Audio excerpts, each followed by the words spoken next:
Good morning guys and welcome back to the channel. In today's video we are going to discuss about the various topics, and this video will cover the around almost 5 topics, and these topics are as follows. The first we will cover with diversity and inclusion in education system. Then we will read about what is inclusion. Then we will discuss about the philosophy of inclusion. Next will be your inclusion practices. Okay, that what are the practices followed in inclusion, and last one will be our constitutional provisions. Okay, so these topics are important from your Eklavya model residential school examination. These are the topics, okay, which have been given in the course also, so that we are going to cover in the video today. All right guys, so guys, let's start with our first topic of the day, that is about diversity and inclusion in education. So it says that the classroom is a cross section of society where the diversity existing among the people in the community is reflected. Okay, so what is the meaning of the first line? Like, the classroom is such a place where like people come from the different background. All right, and this section of society, it comes from the various sections of society, and this where the diversity existing among the people, and people as they are coming from the different background, it means they have the different culture, different language, and this different culture, different language is what this is known as called your diversity. Let's see ahead. The increasing number of learners from diverse backgrounds admitted to elementary classrooms has reinforced the importance of making schools more inclusive, with a relative much higher variation in the talents and social, cultural, economic, and political backgrounds of the learners. A teacher is expected to transform the understanding and position about the diversity in the classroom process. Okay, so as a teacher, what will be your role? As a teacher is expected to transfer the understanding of the position about the diversity into the classroom processes. Okay, teacher is supposed to identify and recognize the threads of diversity, okay, among the learners in order to address the corresponding issues and challenges with respect to the curriculum design. Okay, so this is what the teacher's role is when it comes to the diversity. It says about the role of the teacher, that the teaching, learning practices and the process and the learning material, so that subsequently the different learning needs of the children are met. Okay, so when the teachers will follow all this, so automatically what are the goals of the learning and teaching that can be achieved. Now precisely, it's clearly the elementary classrooms in India is confronted with an immense challenge, okay, of weaving in diversity constructively into the classroom processes to democratize these processes and practice, all geared to a larger goal of social justice. Okay, further it says that what the inclusion is. Inclusion, it says, it is an unrelenting process of augmenting. Augmenting is to increase the size, value, or amount of something. Okay, so it is an augmenting learning and participation for all students, irrespective. Okay, means without keeping their differences in the mind. Okay, means that each child of the class should be given equal opportunity when we talk about inclusion. It is an ideal to which school can aspire, but which is seldom fully reached. Okay, but as soon as the process of increasing participation of all the diverse learners starts, the school is in the path of moving towards inclusion. And participation means actively engaging and learning with others while sharing learning experiences and engaging in collaborative learning. Okay, so when we say inclusion, so it includes what? It means that each child should participate in the classroom, right? So what is this participation means? It is an active engaging in learning, right, while others sharing the learning experience and engaging in collaborative learning, right? It is the active participation when we talk about inclusion. Okay, further it says that inclusion starts when exclusionary pressures, okay, exclusionary, it means here orders for not to include, okay, are removed.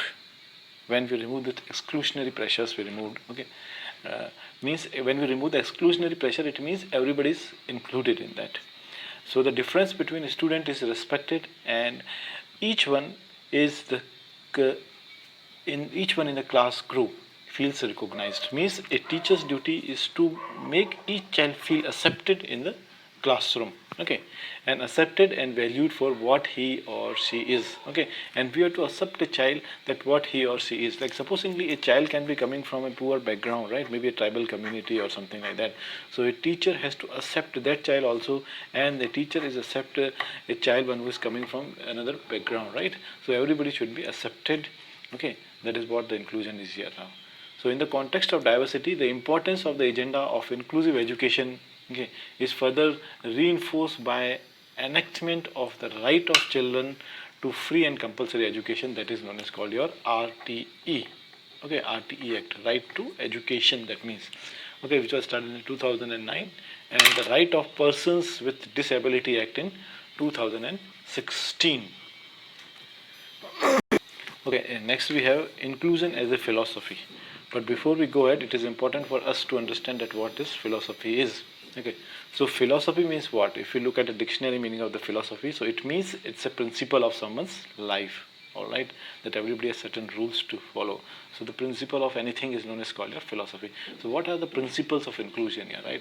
So inclusion is a philosophy, a mindset, a conviction that every person has the right to enjoy equal opportunity and live with equal dignity, irrespective of how they are from, and what from the others in any group they belong to. Okay, so it is what it is that every person has the right to enjoy the equal opportunity and live with equal dignity. This is what the philosophy of inclusion is. Okay, this is what the theory on which inclusion works on. All right, so the philosophy of inclusion goes beyond the physical inclusion. Okay, it is not only that we are physically accepted someone, okay, but also it means that we are adapting the culture, background, and the religion and language the person is coming from. Okay, so it goes, that is why it is mentioned that it goes beyond the physical inclusion and incorporates a system of basic values and belief, okay, that promotes the participation and sense of belonging of every member in any group. Hence you can make inclusive education a reality in your class only, okay, as a teacher. Now when you have the conviction and belief and inclusive educational practices. All right, so, okay, next we have inclusive practices. Now what these inclusive practices are actually? So inclusive education makes it possible for all the students to study in their neighborhood schools, okay, in age appropriate regular classes, etc. In this situation they are supported to learn, contribute, and participate in all the aspects of life of the school. Okay, means the child is allowed to participate in all the overall activities of the school. Inclusion does not mean that the child is only allowed to sit in the classroom. No. Okay. So all students mean every child, okay, irrespective of their abilities, disabilities, socioeconomic background, and gender, religion, regional belongingness, inclusive education about how we develop and design our schools, classrooms, and activities. So means maybe the children, they have this much differences among them, or the differences of their abilities, disabilities, socioeconomic, gender, religion, etc., etc. Right. So as a teacher, this is your duty that you accept these children. All right. So that is known as called your inclusive practice here. Okay, now if we try to see closely that what inclusion in education means, okay, so we can see this is a point wise. The first point, it says that inclusion in education is a process to bring all the students together, okay, in one classroom and school, okay, regardless of their strength, weaknesses in any area, and it seeks to maximize the potential of all student. Means you have to take out the best of the student of their ability. All right, the point number second, okay, it says that it is the process where the diversity in a group, okay, means the differentiation in a group with respect to any aspect is appreciated. Means we appreciate them, we praise them, their culture, different languages, we praise them, right, we promote them, we motivate them, and in which everyone is recognized and respected for his or her worth. Okay, further next point, it says that it is an effort to make sure that diverse learners, okay, means different learners, those with disabilities, different languages and different cultures they are coming from, different homes they are coming from, different families they are coming from, they have the different living style they have, okay, they have the different interests and the way of learning. They all are taught using the teaching learning strategies adopted to the individual learning needs. Okay, so the teacher is supposed to teach them as per their learning needs, okay, what is required for them. The next is, it is a process that allows every individual to feel accepted. Okay, every individual should feel accepted in the classroom. They should be valued and safe. An inclusive community consciously involves to meet the changing needs of its members through recognition and support. An inclusive community provides meaningful involvement and equal access to the benefits of the citizen. Okay. It is a means of enhancing the well-being of every member of the community. Okay, now this is the last topic of discussion today, that is called constitutional provision. Now what it is? So it is constitutional provision is stated in the preamble of the Constitution of India that people of India solemnly resolved to constitute India as a sovereign, socialist, secular and democratic republic which secures to all its citizens rights to justice. All right. So when we talk about constitutional provision, so it means it secures the right of each citizen, that is your liberty, equality and fraternity. All right. The constitution guarantees fundamental rights to all its citizens. There are specific provisions in the Constitution of India that ensure the social justice and empowerment to all citizens, including persons with disability. Even they also have the equal right and opportunities. Okay, and other disadvantaged, marginalized group means, okay, it means that other groups which have the disadvantage, maybe physical disadvantage or maybe a financial disadvantage. Okay, and those who come into the marginalized groups. Okay, when we are talking about marginalized group, it means we are talking about the groups those who have very limited population in the society. Okay, so this is what the inclusive education is all about.